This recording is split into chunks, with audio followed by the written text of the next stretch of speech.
Hey, Stephanie. Hey there, Hadass. All right, so before we begin, just like Joe, do you mind telling us a little bit about yourself and your role at Lucky Vitamin? Sure. So I'm Stephanie McKay. I'm our email marketing and personalization manager. And Lucky Vitamin was started in 2005 by Sam Wolf, who is our chief wellness spreader. And it began of his family's brick and mortar health and wellness store in a small suburb outside of Philadelphia. And since then, we've worked really hard to grow our product offering to over 40,000 items and really be a leader in this space in the e-commerce world, because we really believe that a healthy lifestyle begins with what we put into our bodies and what we bring into our homes. So my role at Lucky Vitamin is to make sure that all of our customers are being served through email, through personalization, push notifications, and other types of channels. As one of the most creative marketers that I know and have had the privilege of working with, do you feel like sometimes the constant changes in the marketing world can bring to a sort of creative paralysis? Yeah, definitely. I understand that these constant changes can feel like the burden of, creative paralysis is going to stop you in your tracks on any given day, right? But we really feel like everything in life is about mindset. And we like to view these changes as challenges, and challenges can be overcome.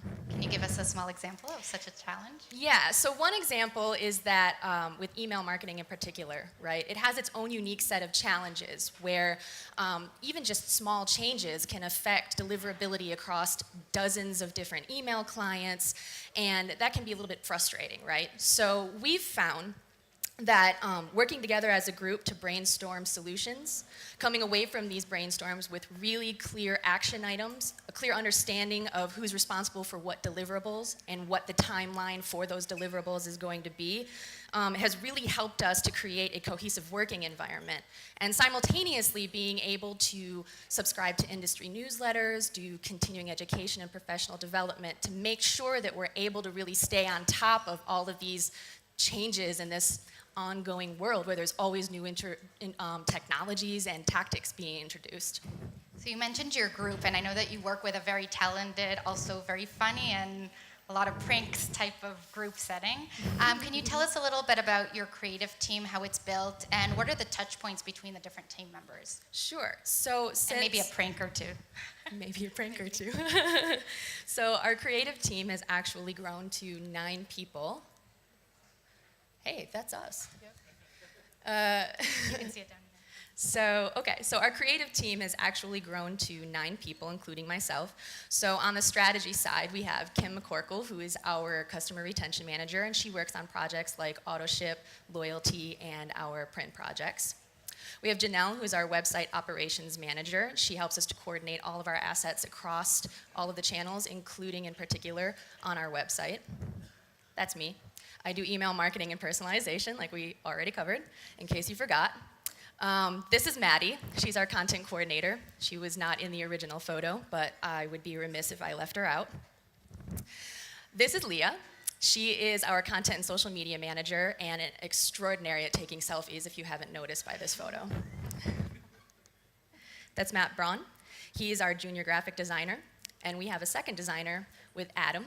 We also use these guys as in-house photography. So every item that you see on our website, every piece of creative that we create is in-house photography.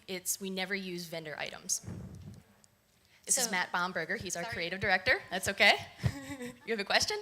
No, I just got excited. Go ahead. Okay. This is Patrick. He's our video coordinator. And then we have Ray, who is our HTML email specialist. And that's our team. So now that we've met your team, can you describe what is the process of actually launching a campaign at Lucky Vitamin? What does it look like in terms of inspirations and ideas that you guys have? Yeah, so as marketers, we are also customers ourselves, right? So we're out in the retail world, we're purchasing products, we're taking care of our families, we're living our lives every single day. And we often encounter really interesting, effective marketing techniques that we recognize are influencing our buying behaviors. And so we'll frequently bring those back to the team so we can sort of reverse engineer what it was about that marketing that really grabbed us. And then we can kind of figure out how we want to incorporate that into our own techniques. Also, we as marketers, we use a lot of these buzzwords that are like affinity, replenishment, acquisition, retention. But at the end of the day, we are all customers and we are all people. We have personalities, we have these real human needs, and we want to be approaching all of our marketing efforts with the mindset that customers are more than numbers. They're more than uplift. They are more than revenue. They are more than just a customer ID, right? So we want to be creating journeys that we ourselves would also be pleased to take as customers. And we want to make sure that we are individualizing and personalizing all of these factors so that we can find people-oriented solutions to our marketing. And what does the process of launching a campaign look like in terms of team functionalities and roles? Yeah, so what's really important to us is the process. All of our campaigns, from trigger campaigns, sales emails, they all begin with a series of group brainstorms where we all come together at the beginning of the month. I bring in a set strategy for what sales we're going to be covering, what kinds of campaigns we're going to be building, what we're going to be pushing for the upcoming season. There's a huge seasonality, believe it or not, to vitamins. You have your cold and flu season, you have your needs for vitamin D in the wintertime, all these different kinds of sunscreen protection, things like that. So we know what we will be focusing on the minute we walk into the door, from any one-to-one campaigns, any kind of trigger campaigns, daily batch and blast kind of sales emails. Can you just elaborate on what is the difference for you between one-to-one campaigns and triggered campaigns? Yeah, so one-to-one campaigns are really personalized to the customer journey. So this is something that might be like a welcome series to a new customer. It might be a win-back campaign to somebody who's churned. And then trigger campaigns are more like something that's been triggered by an event. So they've abandoned their cart or they've signed up for a newsletter. And each of those are going to have their own unique flows. Cool. So I interrupted you, sorry, just for that clarification. We were talking about, or you were talking about brainstorming sessions that you include both strategy and creative side with your team. Can you tell us how that looks from start to finish in creating a campaign? So basically, we start by prioritizing hard deadlines, availability of resources, level of efforts, and once we kind of gauge what things are going to fall into an order of priority, we dive headfirst into the creative angles for each campaign. And this is on a campaign level. So the campaigns are purely surprise and delight emails that can be more goofy or a spark of levity, something that looks like this. We might have something that's a little bit more like a very high-functioning campaign, like a dynamic replenishment or recommendations campaigns. Just, do you want to clarify regarding replenishment, that they're aimed mostly at consumables when customers are... Absolutely. So these are aimed at customers who've been purchasing highly replenishable items. So there is a timing logic behind it that recognizes when a customer is about to be needing something to be replenished. And then it'll fire off a dynamic campaign that will show them what their most recent purchase was, that we think that they're about ready to need this, if they need to reorder, what the current price is. And the real point of that is to make sure that we are staying top of mind to give them exactly the right messaging at the right moment when they want to make that purchase. Once we have established our goal for the campaign, for example, what are we compelling the customer to do? Or how are we going to serve the customer with every single piece of artwork that we put out there? This particular example is a win-back campaign. We've established the creative direction. We move forward with basic messaging from there, and then we're able to craft the graphics, the content, and any related other kinds of channel notifications, right? So we're talking browser push, we're talking about Facebook or other kinds of social media campaigns. And we really like to approach all of these components in a really integrated way so that we have these consistent touch points along the entire customer journey in a way that's continuing the conversation that we want to be having with our customers. So for example, we walked in knowing that this was going to be an offer for a win-back campaign. We were going to be giving 12% off to customers at a certain place in a churn journey. And then we started to kind of think about, well, what would the artwork and the messaging look like? What comes in 12s? And Maddie yelled out, eggs. And then there was no going back, right? That's all we could think about is, what now can we do with eggs? So luckily, we've made a lot of process improvements over time so that we all are very aware of how critical a role we play in making sure that this wheel keeps turning. So we walk away with each brainstorm knowing exactly which pieces of the puzzle that we will be responsible for delivering. And as part of this, we implemented a project management tool called Trello. So you can kind of see an example here. Yesterday there was a session that was talking about ideation to execution and the importance of the creative brief so that everybody's on the same page. And this is basically what we've used to replace a creative brief, right? So you can see when we walk in, there is a very basic idea of what's needed. We knew that we needed one template. We knew how long the duration was going to be. We knew what was going to be needed in terms of generic content. And then from there, we started to establish with each other through our brainstorm what the creative direction was going to be. We came up with the subject line that says, "Doesn't a dozen sound delightful?" And then we went to a pre-header, "Get a dozen% off," right? Continuing this idea of 12s. And then we decided we needed to come up with a code. So the code became excellent. Okay. And then we kind of came up with other D words that we might use in the copy, like delicious and darling and dreamy and dashing. And then from there, we started thinking about some copy blurb ideas for the direction, right? So this is no yoke, y'all. Scramble. I think that's an American thing. Yeah. I'm not sure. No how many yoke. are- Scramble to get this deal. Get it before it's over easy. Don't whisk missing out. Sorry, I have to stop you. Can you just notice that only the Americans are cracking up? So we really kind of went all in on this pun. But again, it's something in the Churn series where we have a lot of creative freedom where we're able to surprise and delight in this way and make memorable campaigns for our customers that we also get tickled by. So anyways, Trello has really helped us with, or any project management tool, visibility of workload, a place of record for all the campaign details in lieu of creating tons of individual creative briefs, where we're at within the project flow, and this has really helped build our communication skills and cohesiveness within the group. So again, here you can see things like campaign details, due dates, little headshots of which team members have been assigned this project, and any notes that we need for the copywriting. So, where am I pointing? Okay. As we scroll through this, you can kind of see how these pieces started to flow together. This is a little bit of the finished email. So again, all in on this egg pun. Don't whisk missing this deal.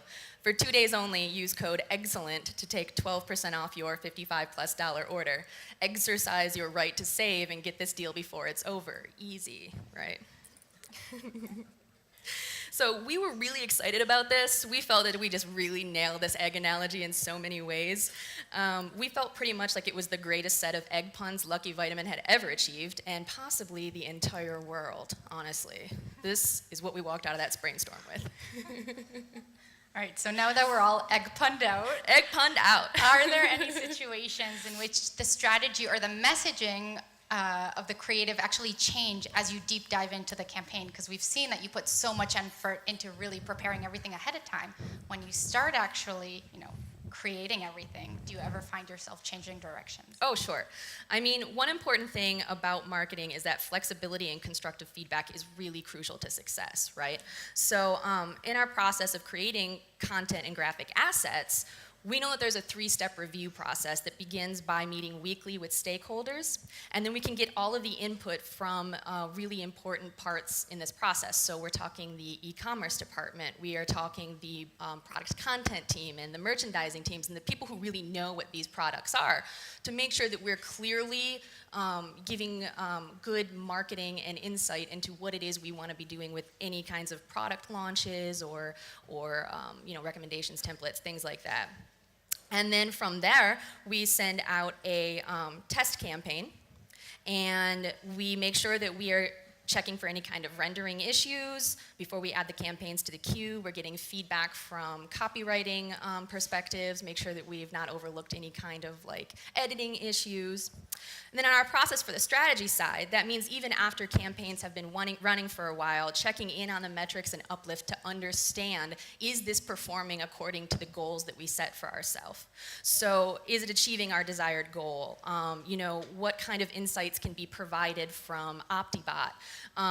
Is there any kind of issues that we might be seeing within the target group that might not be serving the needs that we originally set out with? The thing about recurring campaigns is they're fantastic because automation really frees up a lot of time to do other things. But these can never be set it and forget it. You have to always be going back and reevaluating what is the story then that your metrics are telling you as far as the engagement with the customers. And you need to be flexible from a strategic perspective to make sure that if it's not working, you can reevaluate why. Is it the messaging? Is it that the offer is demotivating or not compelling in some way? Are you not reaching the right customers at the right time? So because of this established process, and our mindset for continually making improvements along the way, we're also able to push a very high volume of output each month as far as a marketing department goes. And we understand that we basically live and die by each other. Yeah, not dramatic at all, but yes. Not even a little bit dramatic. So then when mishaps do arise, we understand that we need to just pinpoint the error. We need to figure out how we can improve the process to make sure it does not happen again in the future, instead of really wasting energy in a futile way to kind of point fingers and assign blame. It's really not worth it. And then that also really helps to keep morale high and to make sure that we're still feeling comfortable communicating and being in a cohesive setting. And how much of your time is really dedicated to existing campaigns, so all that testing and making sure everything is continuously running and working as you would expect it to, versus strategizing about new campaigns in terms of fine-tuning existing campaigns, also campaign analysis, versus really planning for the future? Yeah, all the things you just said are just not a big problem for us. No, just Not kidding. at Of course it's a big Everything thing. is perfect in Lucky Vitamin. Everything's yeah. perfect. No, we've automated away every problem we've ever had.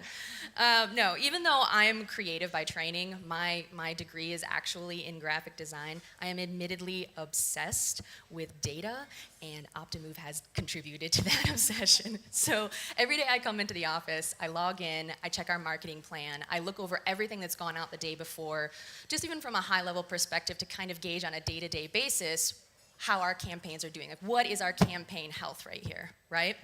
And then once a month, I do a much deeper dive on campaign analysis where I'll spend a couple of hours parsing trends and performance metrics and really, looking at reports and utilizing the segmentation migrations. A lot of what I do is project management. So I need to make sure that my team has all the tools and time that's necessary in order to perform at this really high capacity. And frequently, one of the barriers that I run into is a limit on time and resources. And having conversations with some of you in the crowd over the last couple of days, that is not an uncommon problem. How many of you have gone out into the world and you've come up with these really great ideas, and then all of a sudden it's completely derailed because whatever you've been working on has now been replaced with something that's a higher priority part of your roadmap, right? So we all kind of encounter these problems, and one of these points of friction in the process is making sure that all of the necessary departments and role players and stakeholders are all coordinated so that we can move forward with these bigger level of effort projects, making sure that, if we need our business intelligence team to supply new data in the file transfer process so that we can then create new attributes in Optimove for some lofty campaign that we're now trying to execute. Or that we need some kind of new HTML development work that centers around dynamic pricing logic, or even the amount of time that it can just take to produce good content, like blogs and Instagram posts, right? So all these things take a lot of time and a lot of coordination to make sure that they're moving along. But luckily, we've really been able to foster an environment where we can make recommendations. We feel comfortable putting ourselves out there. We can give feedback and take the feedback, and then really that helps us to constantly keep a good flow of new ideas in the works. So speaking of time, what types of enhancements have you really implemented that allow you to have more time to strategize? So basically, automation within the CRM has played a big role in allowing for more time spent on things like strategy. For example, we've implemented a fully automated welcome series. We've launched recommendations and replenishment campaigns. And then you're able to spend more time on some of the more creative things like creating customer journey workflows or developing parameters for some of our reactivation and win-back campaigns and setting these across life cycles and getting really creative with how you're approaching what your segmentation even looks like. And then, coordinating these across various channels, omni-channel campaigns and creating more touch points that will help us to stay top of mind with our customers. And how has your team evolved since you started using Optimove and implementing all these automated processes? Yeah, so our marketing team has actually grown and added 3 extra people. There's this idea that, like, best case scenario, you're kind of automating yourself out of a job, right? So eventually, I think some marketers kind of have this fear that they won't be needed anymore in some way. But the great thing about automation is, for us, it's helped us to kind of have so much more opportunity to do unique and interesting campaigns, how to be strategic and more creative with like visual elements, and how we're integrating our social posts and our content, pushing these multi-channel campaigns and really elevating the level of our marketing because of all these insights that we've been able to find through Optimove that formerly were not even available to us in any way.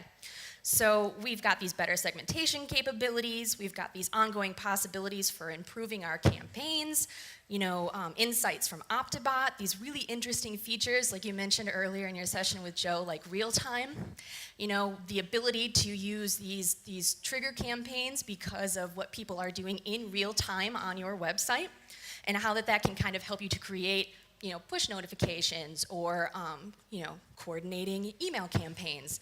And really being able to provide a better experience for our customers and then reinforcing all of those touch points across the life cycle. So we've had a big shift in our approach in the mindset geared toward building a more complete customer journey and having a unique voice within our retail space. What do you feel like your unique voice is? Yeah. If you don't mind me asking. Yeah, so our unique voice, we really feel like, because we started out as a family-oriented company, that we still kind of convey that. We've grown so much in terms of product offering and who we are as a company, but it still feels small because we're able to reach out in a way with this like fun kind of family-oriented voice that really helps us connect with our customers and build this kind of conversation around the kind of company that we want to be and how we can serve them to lead healthier, better lives.